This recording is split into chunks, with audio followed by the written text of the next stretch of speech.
আল্লাহ রাব্বুল আলামিন কাফের বেঈমান মুশরিকদেরকে চ্যালেঞ্জ করে বললেন, আমি তোমাদের সাথে এই কোরআনকে নিয়ে চ্যালেঞ্জ করলাম, ওয়া ইন কুনতুম ফি রাইবিম মিম্মা নাযালনা আলা আবদিনা ফাতু বিসূরাতিন মিন মিথলিহি ওয়াদউ শুহাদাকুম মিন দুনিল্লাহি ইন কুনতুম সাদিকিন। আল্লাহ রাব্বুল আলামিন বলেন, ওয়া ইন কুনতুম ফি রাইবিম মিম্মা নাযালনা আলা আবদিনা, হে কাফের বেঈমান মুশরিকরা, আমি আল্লাহ রাব্বুল আলামিন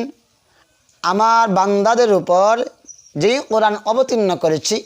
যে কোরআন নাজিল করেছি, সেই কোরআনের মধ্যে যদি তোমার কোনো বিন্দুমাত্র কোনো সন্দেহ থাকে, তাহলে তুমি এরূপভাবে একটি আয়াত, একটি সূরা হলেও নাজিল করে নিয়ে আসছো।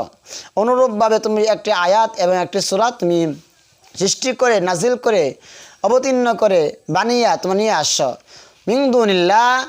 আল্লাহকে বাদ দিয়ে, ওয়াদউ শুহাদা, তোমরা কোনো যদি তোমার সাহায্যকারী থাকে, সাক্ষীদাতা থাকে, তাহলে তুমি তাদেরকে আহ্বান করো, তাদেরকে ডাকো, তাদেরকে তোমরা আহ্বান করো, ডাকো, তাদেরকে নিয়ে তুমি আমার সূরার মতো, আমার আয়াত মতো,